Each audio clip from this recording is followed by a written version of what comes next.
Alhamdulillahi Rabbil Alamin. Wassalatu wassalamu ala asyrafil anbiya'i wal mursalin Sayyidina wa maulana Muhammadin wa ala alihi wa sahbihi ajma'in. Subhanaka la ilma lana illa ma'allamtana innaka antal alimul hakim. Wa la hawla wa la quwwata illa billahil aliyyil azim. Rabbi syrah li sadri wa yassir li amri wa hlul 'uqdatam min lisani yafqahu qawli bi rahmatika ya arhamar rahimin.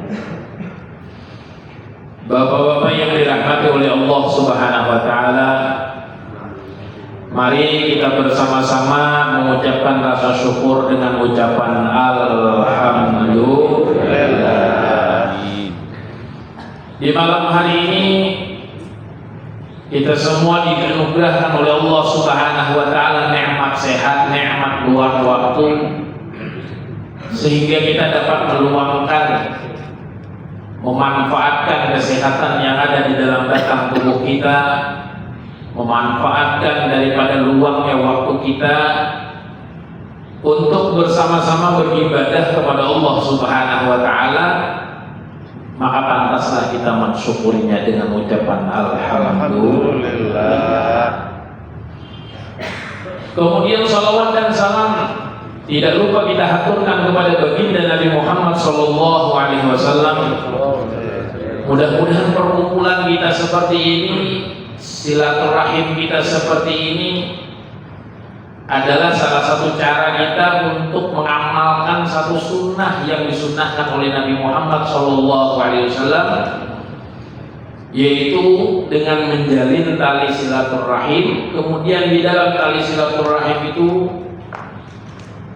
diiringi dengan ibadah-ibadah ketaatan kepada Allah Subhanahu wa taala. Semoga mudah-mudahan ibadah kita ini adalah salah satu pengamalan sunnah daripada baginda Nabi Muhammad SAW, sehingga kita semua diakui beliau sebagai umatnya, dan mudah-mudahan kita semua mendapatkan syafaat beliau. Amin amin ya rabbal alamin.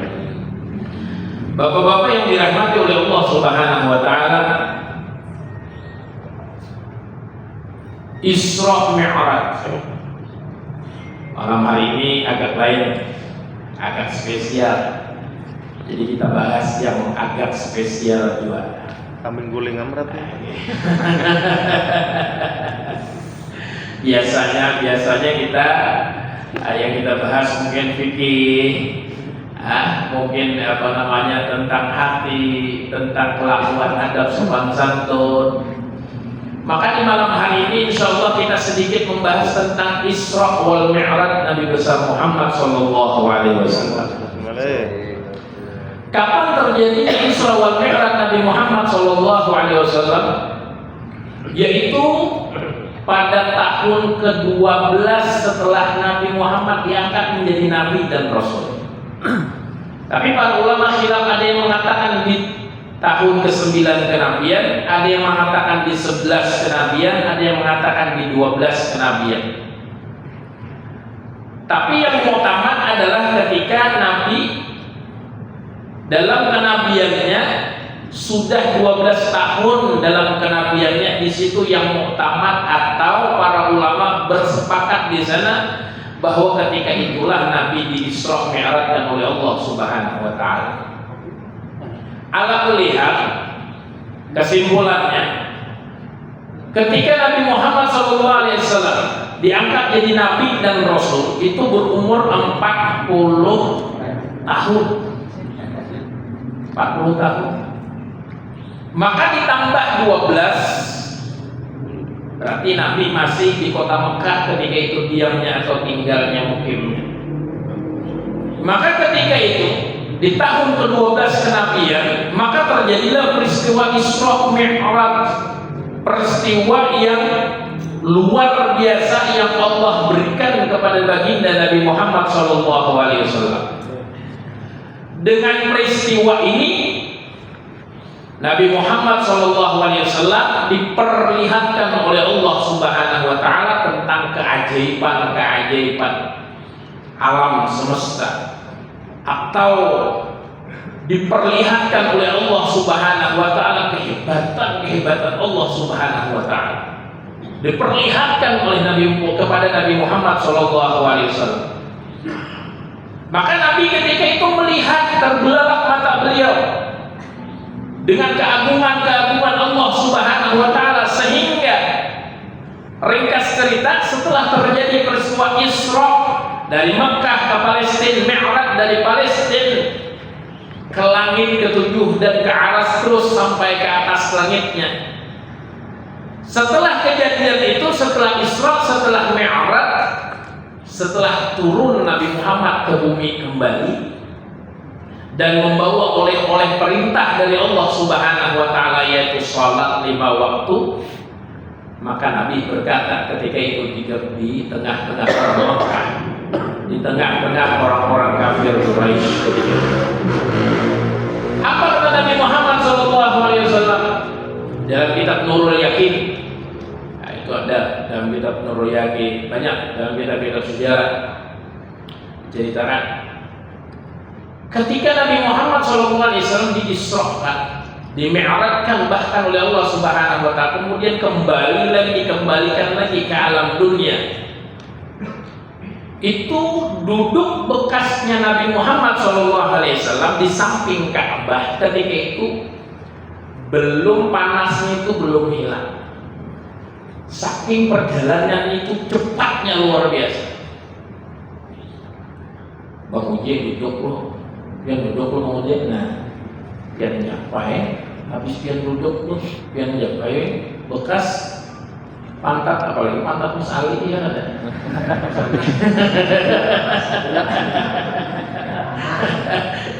Panas lu Mas Delan. Hangat guru. Hangat nah. Terus dia tidak, misalnya ke pasar, terus ke sana, lalu balik lagi ke sini, biar pegang tempat itu, kira-kira masih panas apa sudah dingin? Kira-kira. Nah, ini perjalanan Nabi Muhammad SAW ini, di dalam riwayat dikatakan ketika Nabi diisrakan oleh Allah Subhanahu wa taala, bahkan Mi'raj, kalau Isra itu perjalanan bumi ngarannya, dari Mekah sampai ke Palestina, diperlihatkan beberapa keajaiban oleh Allah Subhanahu wa taala. Kalau kita bahas panjang misalnya, mungkin sampai subuh belum selesai. Dari Palestina ke Mustawat namanya, sampai Nabi diperlihatkan surga dan neraka oleh Allah Subhanahu wa taala. Bahkan orang yang diberikan nikmat dalam surga dilihat sama Nabi Muhammad SAW. Kemudian orang yang diajak di neraka oleh Allah Subhanahu wa taala dilihatkan kepada Nabi Muhammad SAW. Kemudian diantar kembali Nabi Muhammad ke dunia, diantarkan kembali ke tempat duduknya sebelum berangkat hangat, balik dari perjalanan tersebut masih hangat. Artinya perjalanan itu sangat singkat. Kalau orang ini, kalau kita lihat tadi ulun, ini misalnya malam sudah, ulun mau dia siang tadi di Banjar, percaya? Percaya? Ulun siang tadi nggak berada di Banjar, percaya? Harus percaya? Lemah imannya. Karena percaya pada kan musyrik pula. Kalau naik pesawat, bisnya batas. Kalau sekarang kita mengaku demikian, kira-kira insya Allah percaya aja. Kenapa? Beli tiket pesawat PP. Ujung kira? Jam 10 kita di samping. Berangkat kita ke Banjar, sampai di Banjar jam 11. Makan siang di Banjar. Habis makan siang balik lagi ke Sambit. Terus orang bilang, siang tadi orang di Banjar.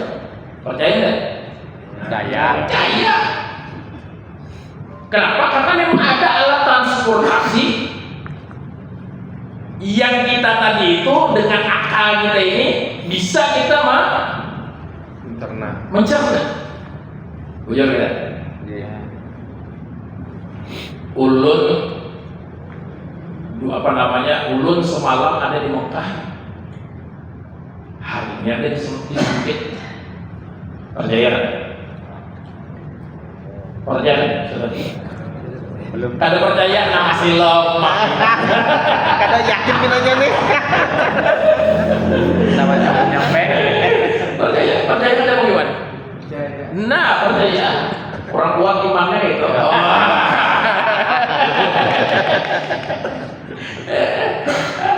Perjalanan Mekah ke Indonesia ini cuma 12 jam. 12 jam, 13 jam lah anggap. Jujur lah.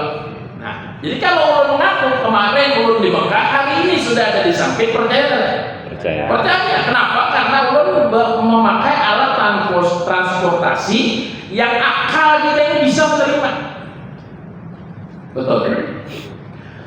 Ketika Nabi Muhammad SAW selesai daripada perjalanan Isra wal Mi'raj, Nabi dikembalikan ke kota Mekah. Saat itu, setelah perjalanan dahsyat itu, Nabi mengumpulkan manusia ketika itu. Ya masyarakat Quraisy, halummu. Wahai masyarakat Quraisy, kumpul. Aku ada yang ingin aku ceritakan kepada kalian. Maka setelah kumpul, bubuhan abu-abuan kumpul. Abu Jahal, Abu Lahab, Abu Bakar, ini Abu gue, kalau Abu Abu, kumpul mereka. Maka ketika itu setelah kumpul abu-abuan, petinggi-petinggi orang-orang Quraisy ketika itu, bahkan Sayyidina Abu Bakar As-Siddiq ketika itu, Sayyidina Abu Bakar ketika itu ikut kumpul bersama Nabi Muhammad SAW. Lalu Nabi ceritakan bahwa aku tadi dibedah dadaku, kemudian aku dinaikkan ke sebuah kendaraan yang luar biasa cepatnya, namanya Buraq. Kemudian aku dikawal oleh malaikat Jibril dan Mikail. Kemudian aku melewati tempat-tempat bersejarah, tempat kelahirannya Nabi Isa, tempat Bukit Tursina, tempat kuburnya Masyidah. Terus sampai ke Palestina. Di Palestina aku berkumpul dengan para nabi dan rasul, sampai naik ke langit pertama, kedua, ketiga, keempat, kelima. Bahkan ketika itu aku bertemu dengan Allah Subhanahu wa ta'ala. Giling-giling kepala umat. Kira-kira Anda ya zaman dulu adalah sahabat misalnya, kan usah kita membahas tentang Mi'rajnya aja, tentang Isra-nya aja, perjalanan buminya aja. Antara Mekah ke Palestina itu jaraknya itu sekitar 1.500 kilo, 1.500 kiloan kalau ada salah. Ditempuh dengan perjalanan kilat, yang mana ketika itu di zaman itu 1.400 tahun yang lalu, ketika itu tidak ada alat transportasi yang canggih. Apa yang ada? Cuma onta, kuda, ada mobil Fortuner, ada. Apalagi mungkin mobil parambat yang kanal itu ada. Sigra belum tercipta. Belum. Kosa ada. Ya Allah. Tiga. Jadi akal orang ketika itu, kalau dia tidak punya iman kepada Allah Subhanahu wa ta'ala, memang mendustakan apa yang diceritakan oleh Nabi Muhammad SAW. Kenapa? Karena memang tidak mungkin. Ketika itu bertanyalah mereka orang kafir Quraisy, wahai Muhammad, kalau memang benar engkau barusan ke Palestina, aku tidak percaya.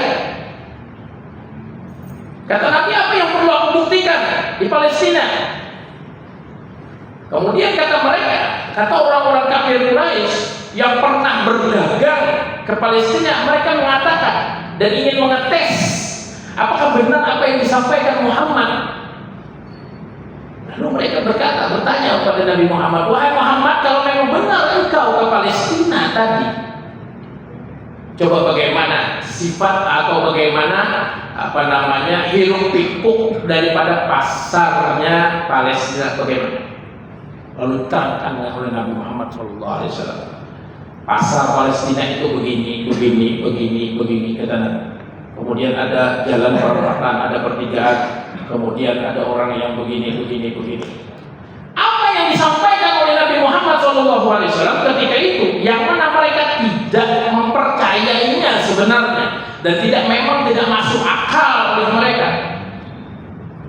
Tapi ternyata apa yang disampaikan oleh Nabi Muhammad SAW benar. Kok betul? Apa yang disampaikan oleh Muhammad kok betul? Apakah memang betul dia terbang ke sana? Tapi kita mungkin karena tidak ada alat transportasi yang bisa sekejap itu sampai ke Palestina, tidak ada. Terus kata Nabi, apa lagi yang kau ingin tanyakan tentang Palestina? Bagaimana orang-orang yang di Palestina? Kata mereka. Lalu jawab sama Nabi, orang Palestina itu begini. Bahkan kata Nabi Muhammad, ada beberapa pedagang dari kota Mekah. Aku lihat ketika aku Isra, aku melintasi mereka sedang menuju Palestina. Dan jumlah orangnya sekian. Ternyata benar. Apa yang disampaikan oleh Nabi Muhammad SAW ini benar. Tapi apa tanggapan mereka? Muhammad, kamu dusta. Kami tidak percaya dengan perjalanan ini saja, kami tidak percaya denganmu, apalagi perjalanan langitmu. Kami tidak percaya.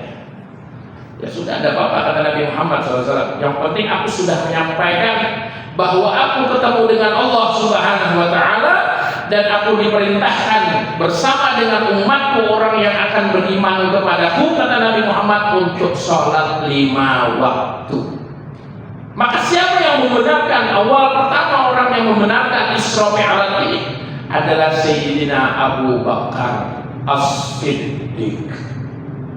Makanya diberi gelar dengan As-Siddiq, orang yang membenarkan perjalanan Isra wal Mi'raj Nabi besar Muhammad sallallahu alaihi wasallam. Bapak-bapak yang dirahmati oleh Allah Subhanahu wa Ta'ala, sedikit hikmah yang kita ambil. Sebenarnya sudah banyak sudah kalau misalkan sebenarnya ini kemudian kita ambillah sedikit hikmahnya, bahwa orang sekelas Nabi Muhammad SAW saja yang keimanannya kepada Allah Subhanahu wa Ta'ala luar biasa, yang ibadahnya kepada Allah Subhanahu wa Ta'ala tidak diragukan lagi, yang mana kedekatannya bahkan dirinya maksum dipelihara oleh Allah Subhanahu wa Ta'ala, bahkan dirinya dijamin oleh Allah Subhanahu wa Ta'ala masuk ke dalam surga. Tapi dengan perintah Allah tetap beliau mengerjakan. Dijamin masuk surga oleh Allah Subhanahu wa Ta'ala. Ya Muhammad, engkau aku jaminkan Allah Subhanahu wa Ta'ala masuk dalam surga. Tapi ketika mendapatkan perintah dari Allah Subhanahu wa Ta'ala untuk sholat 5 waktu, maka apakah dengan Allah menjamin tadi Nabi tidak mengerjakan sholat 5 waktu? Tidak. Tetap Nabi kerjakan sholat 5 waktu sampai sakitnya, bahkan sampai meninggal. Tetap sholat 5 waktu. Kita umatnya, hendaknya kita pun demikian. Bagaimana sibuknya kita, bagaimana berdosanya diri kita ini, bagaimana kotornya diri kita ini, maka usahakan untuk selalu sholat, untuk selalu mengerjakan sholat. Ingat bagaimana Nabi Muhammad SAW walaupun sudah dijamin oleh Allah Subhanahu wa Ta'ala tetap mengerjakan sholat. Kenapa? Karena mengagungkan perintah Allah Subhanahu wa Ta'ala. Pertama, yang kedua, bagaimanapun Nabi Muhammad SAW meyakinkan kepada manusia, kepada orang-orang, maka pasti akan ada 2 tanggapan. maka pasti ada dua tanggapan. Tanggapan yang pertama, kalau dia tadi itu cinta dengan orang yang memberikan nasihat kepadanya, maka insya Allah dia akan menerima. Seperti Sayyidina Abu Bakar As-Siddiq ketika dijelaskan oleh Nabi Muhammad SAW bagaimana perjalanannya, dan ada kecintaan Sayyidina Abu Bakar As-Siddiq dengan Nabi Muhammad SAW, maka kebenaran itu akan menjadi mutiara di hadapan Sayyidina Abu Bakar As-Siddiq. Tapi bagaimanapun kita memberikan sesuatu yang lebih kepada orang yang di dalam hatinya ada kebencian kepada kita, maka tidak akan berharga apa-apa di hadapannya. Sebagaimana Abu Jahal, Abu Lahab, bahkan orang-orang kafir Quraisy, walaupun Nabi Muhammad SAW itu benar apa yang beliau katakan, dan itu tercantum dalam Al-Quran, Subhanalladzi asra bi'abdihi, tapi ketika ada kebencian di dalam hati mereka kepada Nabi Muhammad SAW, maka kebenaran itu tidak akan ditangkap oleh mereka, dan mereka selalu di dalam hatinya dengan kebenciannya menyalahkan kebenaran itu, bahwa kebenaran itu bohong adanya. Oleh karena itu, dalam hidup kita di masyarakat, dalam hidup kita dalam bertetangga, maka biasa saja. Ketika ada orang yang membenarkan, orang yang soleh dengan kita, alhamdulillah. Tapi kalau ada orang yang membenci kita, ya sudah, tidak apa-apa, sabar saja. Nabi saja sekelas Nabi Muhammad SAW ada yang membenarkan dan ada juga yang mendustakan. Mudah-mudahan yang sedikit ini bermanfaat untuk kita semua. Amin. Kita berdoa kepada Allah. Mudah-mudahan kita semua yang hadir di umur sehat walafiat, yang sakit diangkat penyakit oleh Allah, yang hajat mudah-mudahan hajatnya semuanya dikabul oleh Allah, yang punya urusan sulit mudah-mudahan dimudahkan urusannya oleh Allah, yang punya rezeki surut mudah-mudahan ditambahkan rezekinya yang halal barokah. Amin ya rabbal alamin. Kita minta kepada Allah mudah-mudahan kita semua dikuatkan iman, dikuatkan Islam, diberikan taufik dan hidayah untuk selalu berbuat ketaatan kepada Allah Subhanahu wa taala. Kita mengaku banyak dosa kepada Allah, banyak dosa kepada Rasulullah, banyak dosa kepada kedua orang tua kita, baik yang masih hidup ataupun yang sudah meninggal dunia. Banyak dosa kepada suami, banyak dosa kepada istri, banyak dosa kepada kerabat, jiran, tetangga, saudara. Mudah-mudahan dengan majelis kita ini Allah taala ampunkan segala dosa-dosa kita semua. Amin amin ya rabbal alamin. Kita minta kepada Allah mudah-mudahan kita semua dimatikan dalam keadaan husnul khatimah, dapat mengucap kalimat tauhid la ilaha illallah Muhammadur Rasulullah sallallahu alaihi wasallam ala hadinihi bunyan salihah bisirril Fatihah.